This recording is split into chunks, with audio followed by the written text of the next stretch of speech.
Kit लेने से पहले की और ये बाद की अल्ट्रासाउंड रिपोर्ट है जिसमें प्रेगनेंसी बिल्कुल भी शो नहीं हो रही है। नॉर्मल स्कैन से पहले मिसोप्रोस्टोल लोगे तो बच्चेदानी का मुंह खुला नहीं, तो जो ब्लीडिंग है वो 30 मिनट से 4 घंटे की हो जाएगी और जो टेस्ट है वो कंप्लीटली नेगेटिव आ जाएगा। आगे आज का हमारा टॉपिक है एंटी प्रेग किट के बारे में और इस वीडियो में मैं आपको बताऊंगा कि इस किट को कैसे यूज करना है, किन बातों का आप लोगों को ध्यान रखना है। तो चलिए स्टार्ट करते हैं वीडियो को बिना किसी देरी के।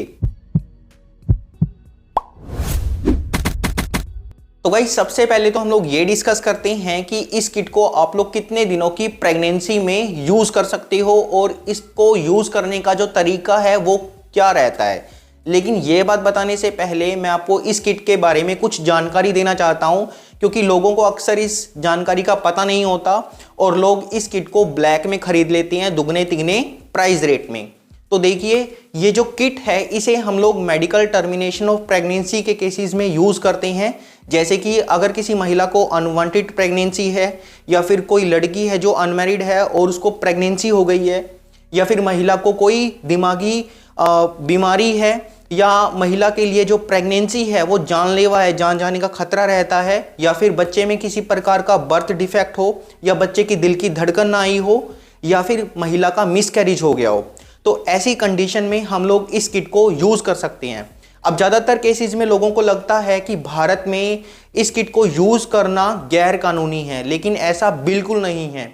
जब तक बच्चे की दिल की धड़कन नहीं आती है तब तक आप किसी भी डॉक्टर के पास जाके प्रेस्क्राइब्ड मेथड से इस किट को यूज़ कर सकते हो। ये आप लोगों का कानूनी हक होता है। फिर जब डॉक्टर आप लोगों को इस किट को प्रेस्क्राइब कर देंगे तो ये किट आप लोग किसी भी मेडिकल स्टोर से जाके परचेज कर सकते हो। आगे हम लोग डिस्कस करते हैं कि इस किट को आप लोग कितने दिनों की प्रेगनेंसी में सेफली यूज कर सकते हो। तो इस किट को आप लोग 30 दिनों से लेके 49 दिनों की प्रेगनेंसी में सेफली यूज कर सकते हो। अब जो प्रेगनेंसी के दिन है वो आप लोगों को कैसे काउंट करने हैं? प्रेगनेंसी के दिन काउंट करने के लिए आप लोगों ने जिस दिन रिलेशन बनाया है वहां से आप लोगों को काउंट नहीं करनी है। प्रेगनेंसी के दिन हमेशा जिस दिन फीमेल को लास्ट बार पीरियड स्टार्ट हुए थे वहां से काउंट करने होते हैं, जिसे हम लोग LMP डेट बोलते हैं। ठीक है। अब कुछ केसेस में लोगों को जो प्रेगनेंसी है वो 49 दिनों के बाद पता लगती है, तो ऐसी कंडीशन में आप लोग इस किट को 63 दिनों के अंदर अंदर सेफली यूज कर सकते हो डॉक्टर के सुपरविजन में, मतलब कि डॉक्टर के देखरेख में। बट अगर आप लोग इस किट को 63 दिनों से ज्यादा की प्रेगनेंसी में यूज करोगे तो ये किट अपना काम नहीं करेगी। किट देने पर या तो प्रेगनेंसी के कुछ प्रोडक्ट्स निकल जाएंगे, कुछ यूट्रस में रह जाएंगे, या फिर महिला को ज़्यादा तेज़ ब्लीडिंग होगी जिससे महिला का ब्लड प्रेशर लो हो सकता है और जो महिला है वो शॉक में जा सकती है। आगे हम लोग डिस्कस करते हैं कि इस किट को आप लोग कैसे यूज़ करोगे। और देखिए गाइज, ये जो तरीका मैं आप लोगों को बता रहा हूँ ये पूरी तरह से यूज़ किया हुआ है। यहाँ पर पेशेंट की आप अल्ट्रासाउंड देख सकते हो। ये पहली अल्ट्रासाउंड है किट लेने से पहले की और ये बाद की अल्ट्रासाउंड रिपोर्ट है जिसमें प्रेगनेंसी बिल्कुल भी शो नहीं हो रही है, नॉर्मल स्कैन आया हुआ है। बट इस मेथड को बताने से पहले मैं आप लोगों को कुछ बातें भी बताना चाहता हूँ जो कि आप लोगों को हमेशा ध्यान में रखनी है जब आप लोग इस किट को यूज़ करोगे। तो देखिए, इस किट को यूज़ करने से पहले आप लोगों को ये श्योर करना है कि जो महिला के अंदर हीमोग्लोबिन लेवल है, जो फीमेल इस किट को ले रही है उनके अंदर खून की कमी नहीं होनी चाहिए। जो हीमोग्लोबिन लेवल है वो कम से कम 11 ग्राम होना चाहिए। नंबर 2, अगर कोई फीमेल खून पतला करने वाली गोली ले रही है जैसे कि इकोस्प्रिन या एस्प्रिन, तो वो 7 दिन पहले बंद करनी होती है, फिर वो इस किट को ले सकते हैं। नंबर 3, इस किट को लेने से पहले आप लोगों को एक अल्ट्रासाउंड करवाना जरूरी होता है, क्योंकि अक्सर ऐसा देखा जाता है कि एक्टोपिक प्रेगनेंसी होने में जो यूरिन प्रेगनेंसी टेस्ट कार्ड है उसमें आप लोगों को एक डार्क लाइन दिखाई देती है और एक हल्की लाइन दिखाई देती है। और एक्टोपिक प्रेगनेंसी तो ऑलरेडी महिला के लिए जानलेवा कंडीशन होती है जिसमें हम लोगों को इमीडिएटली ऑपरेशन कराना पड़ता है। ठीक है। अब अगर एक्टोपिक प्रेगनेंसी का केस होता है और अगर कोई महिला इस किट को खा लेती है तो उनको तेज दर्द शुरू होता है और जो ब्लीडिंग है या तो वो प्रॉपरली स्टार्ट नहीं होती है या फिर महिला को बहुत ही लाइट ब्लीडिंग स्टार्ट होती है, जो कि एक्टोपिक प्रेगनेंसी के केसेस में होता है। आगे हम लोग डिस्कस करते हैं कि इस किट को आप लोगों को कैसे यूज करना होता है। देखिए इस किट में 5 गोलियां होती हैं। जो पहली बड़ी गोली है वो मिफेप्रिस्टोन की होती है 200 मिलीग्राम की, और जो पेंडिंग 4 गोलियां आप लोग देख रहे हो ये मीजोप्रोस्टोल की होती है, प्रत्येक गोली 200 माइक्रोग्राम की होती है। अब जो पहली बड़ी गोली है, अगर कोई महिला इस गोली को खाती है तो उससे उनकी शरीर में ये गोली जाके प्रेगनेंसी के लिए जो जरूरी हार्मोन है उसको रोक देती है, उसके लेवल को ये फॉल करा देती है, जिससे क्या होता है जो बच्चेदानी का मुंह है वो खुलना स्टार्ट हो जाता है, जिसको खुलने में लगभग 36 से 48 घंटों का समय लग जाता है। फिर जो बची हुई 4 गोलियां हैं मीजोप्रोस्टोल की, जब फीमेल इस गोली को खाती है तो उससे उनके यूट्रस में कॉन्ट्रैक्शन, सिकुड़न पैदा होती है। अब देखिए होता ये है कि जब बच्चा यूट्रस में जाता है, बच्चेदानी में जाता है, तो वो बच्चेदानी की वॉल के साथ चिपक जाता है, इम्प्लांट हो जाता है, राइट। जब महिला इन 4 गोलियों को खाती है तो यूट्रस में कॉन्ट्रैक्शन, सिकुड़न पैदा होती है, जिससे जो बच्चा चिपका हुआ है वो उखड़ जाता है और ब्लीडिंग के रूप में शरीर से बाहर निकल जाता है, क्योंकि बच्चेदानी का मुंह तो ऑलरेडी खुल गया है, तो ब्लीडिंग स्टार्ट होती है और फिर जो बेबी है और जो प्रेगनेंसी के टिश्यूज हैं वो ब्लीडिंग के साथ शरीर से बाहर निकल जाती हैं। तो गाइस आगे हम लोग डिस्कस करते हैं कि ये जो किट है आप लोगों को कैसे यूज करनी है। इस पॉइंट के बाद मैं आप लोगों को ये भी बताऊंगा कि आप लोगों को पता कैसे चलेगा कि ये जो किट आप लोगों ने यूज की है ये अपना काम कर भी रही है कि नहीं कर रही। तो देखिए इस किट की जो पहली गोली है जो मिफेप्रिस्टोन की है वो आप लोगों को दिन के समय लेनी है। तो मान लीजिए कि किसी महिला ने ये गोली आज से स्टार्ट करनी है, तो उन्हें क्या करना है, सुबह 8 बजे हल्का ब्रेकफास्ट करना है, नाश्ता करना है। नाश्ते में वो कुछ भी हल्का फुल्का खा सकते हैं, जैसे कि ब्रेड, बिस्कुट, डबल रोटी, कुछ भी।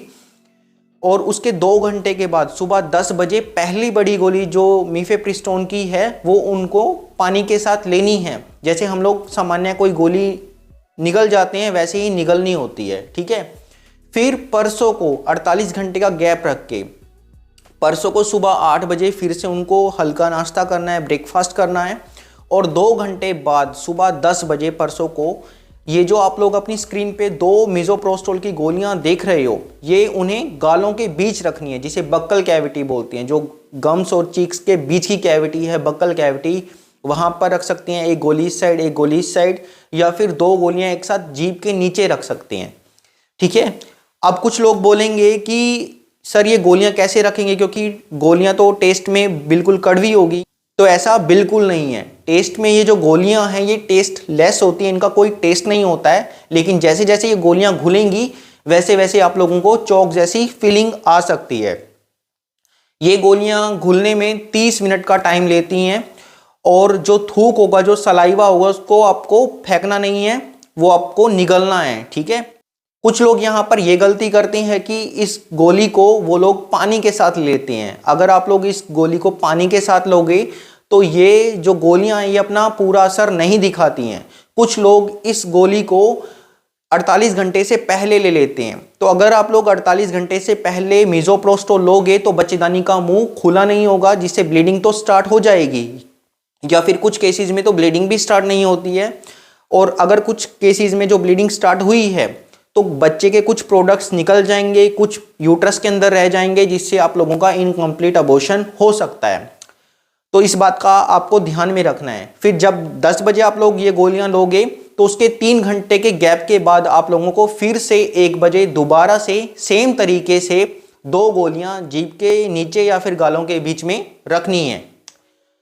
कुछ डॉक्टर आप लोगों को एक साथ 4 गोलियां मीजोप्रोस्टोल की वजाइना में रखने की एडवाइस भी देते हैं। ये तरीका भी काम करता है, लेकिन इससे रिस्क भी रहता है। रिस्क ये रहता है कि कभी कभी महिला से जो गोलियां हैं वो एक्सपेल आउट हो जाती हैं, मतलब बाहर निकल जाती हैं। अब जब गोलियां बाहर निकल जाएंगी तो गोलियां काम नहीं करेंगी, जिससे आप लोगों का इनकम्प्लीट अबॉर्शन हो सकता है। कभी कभी लोगों को हम लोग बोलते हैं कि भाई गैप के साथ आप लोगों ने मीजोप्रोस्टोल लेनी है, लेकिन जो लोग हैं वो एक साथ 4 गोलियां जीभ के नीचे या गालों के बीच में रख लेते हैं।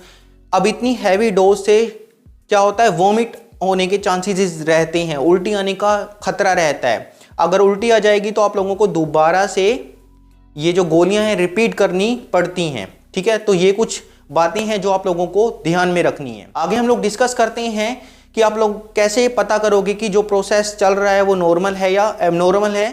तो देखिए जब आप लोग पहली बड़ी गोली लोगे मिफेप्रिस्टोन की, तो इस गोली को लेने से ब्लीडिंग स्टार्ट नहीं होती है। बहुत बार पेशेंट बोलते हैं कि सर ब्लीडिंग स्टार्ट नहीं हुई है, पीरियड स्टार्ट नहीं हुए हैं। तो देखिए, पहली बड़ी गोली से पीरियड्स या ब्लीडिंग स्टार्ट नहीं होती है। हालांकि कुछ केसेस में महिला को खून के धब्बे दिख सकते हैं, लाइट ब्लीडिंग, स्पॉटिंग या फिर हैवी ब्लीडिंग हो सकती है। अगर ब्लीडिंग स्टार्ट हो भी जाए तो आप लोगों को पूरा जो प्रोसेस मैंने बताया है वो सेम टू सेम कंटिन्यू रखना है। इसके अलावा देखा गया है कि महिलाओं को चक्कर आते हैं, कमजोरी फील होती है, नोजिया, वोमिटिंग होता है, जो कि पहली गोली के असर के कारण है, जो कि ये दर्शाता है कि जो पहली गोली है ये अपना काम कर रही है। इसके बाद जब आप लोग मीजोप्रोस्टोल की गोलियां लोगे, जो 10 बजे मैंने आपको बताई है, इस गोली को लेने के बाद पेट में तेज दर्द शुरू होता है और कुछ टाइम के बाद ब्लीडिंग भी स्टार्ट हो जाती है। इसके अलावा कुछ महिलाओं को लूज मोशन हो जाते हैं, दस्त लग जाते हैं और कई महिलाओं को सर्दी लग के बुखार आता है। इनसे घबराने की जरूरत नहीं है। ये जो परेशानियां हैं ये 24 से 72 घंटे में अपने आप खत्म हो जाती हैं। अब बात आती है कि मीजोप्रोस्टोल लेने के बाद जो ब्लीडिंग है वो कितने टाइम में स्टार्ट होती है। तो जब आप लोग मीजोप्रोस्टोल लोगे 10 बजे, तो जो ब्लीडिंग है वो 30 मिनट से 4 घंटे के बीच में स्टार्ट हो जाती है ज़्यादातर केसेस में, लेकिन कुछ केसेस में इसको स्टार्ट होने में 24 घंटे का टाइम भी लग जाता है। फिर बात आती है कि जो ये ब्लीडिंग है ये कितने दिनों तक होती है। तो ये जो ब्लीडिंग है ये मैक्सिमम 7 से 12 दिन तक होती है। मतलब 7 से 12 दिन में ये जो ब्लीडिंग है एक बार तो पूरी हैवी होगी, फिर धीरे धीरे कम होते होते ये बिल्कुल स्टॉप हो जाती है।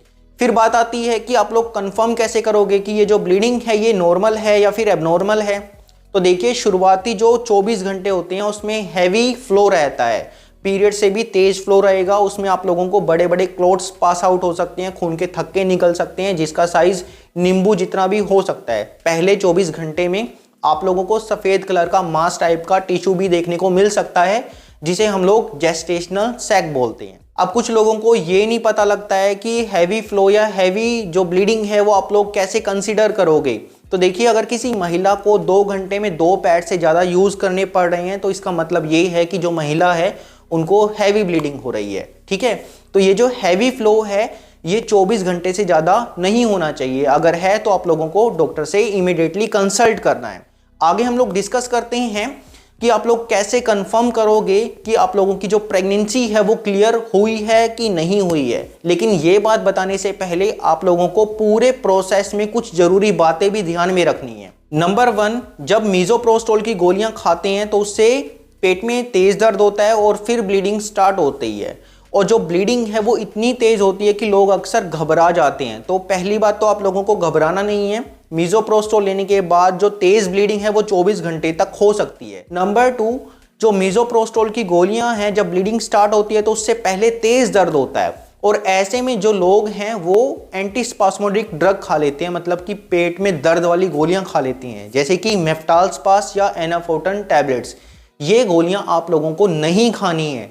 इन गोलियों को खाने से मीजोप्रोस्टोल का असर कम हो जाता है, जिससे आप लोगों को इनकम्प्लीट अबॉर्शन हो सकता है। अब गोली कौन सी खानी है वो हम लोग आगे डिस्कस करेंगे। नंबर 3, किसी भी गोली को लेने से अगर ब्लीडिंग स्टार्ट हो जाती है तो आप लोगों को पूरी कंप्लीट किट खानी कंपलसरी है। ऐसा नहीं है कि पहली गोली खाई ब्लीडिंग स्टार्ट हुई तो आप लोग 4 गोलियां ना खाओ, कंप्लीट किट खाना, वरना आप लोगों का इनकम्प्लीट अबॉर्शन हो सकता है। अगला ये है कि अगर किसी महिला को 24 घंटे से ज़्यादा का टाइम लग जाता है और पेट में दर्द, तेज दर्द बना हुआ है और वो जो दर्द है वो दर्द वाली गोलियां खाने के बाद भी आउट ऑफ कंट्रोल है, तो आप लोगों को इमीडिएटली डॉक्टर से कंसल्ट करना है। फिर अगर किसी महिला को बुखार 101 डिग्री फ़ारेनहाइट से ज़्यादा है तो आप लोगों को डॉक्टर से कंसल्ट करना है, क्योंकि कुछ केसेस में इन्फेक्शन होने के कारण बुखार आता है। फिर अगर वजाइना के रास्ते से कुछ मवाद टाइप का निकल रहा है, पस टाइप का निकल रहा है, तो आप लोगों को डॉक्टर से मिलना है, क्योंकि ये इन्फेक्शन को इंडिकेट करता है। आगे हम लोग डिस्कस करते हैं कि आप लोग कंफर्म कैसे करोगे कि आप लोगों की जो प्रेगनेंसी है वो क्लियर हुई है कि नहीं हुई है। तो कंफर्मेशन के लिए हम लोग 14वें दिन पे अल्ट्रासाउंड करवाते हैं। मान लीजिए कि किसी भी महिला ने 1 तारीख को किट ली है तो हम लोग 14 तारीख को एक पेल्विक अल्ट्रासाउंड करवाते हैं।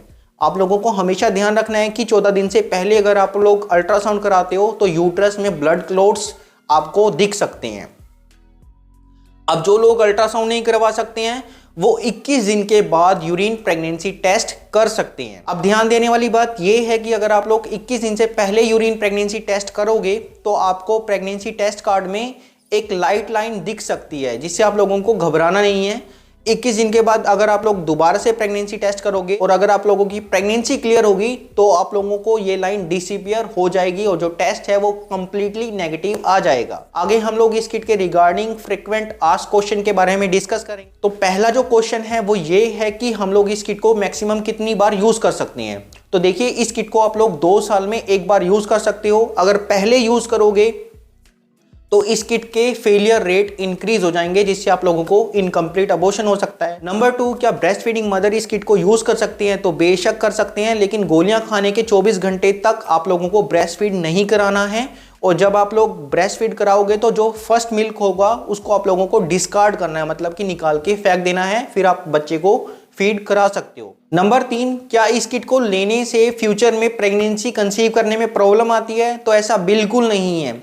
इस किट को यूज करने से फ्यूचर में प्रेगनेंसी कंसीव करने में कोई प्रॉब्लम नहीं आती है, लेकिन ये भी सच है कि अगर आप लोग गलत तरीके से, गलत रूट से, गलत टाइमिंग से इस किट को बिना डॉक्टर की एडवाइस से बारी बारी यूज करोगे तो उससे आपकी यूट्रस की लाइनिंग खराब हो सकती है और फैलोपियन ट्यूब के ब्लॉक होने का रिस्क रहता है, जिससे आप लोगों को प्रेगनेंसी कंसीव करने में परेशानी आ सकती है। आगे हम लोग डिस्कस करते हैं कि इस किट को लेने के बाद आप लोग कौन सी दर्द वाली गोलियां खा सकते हो।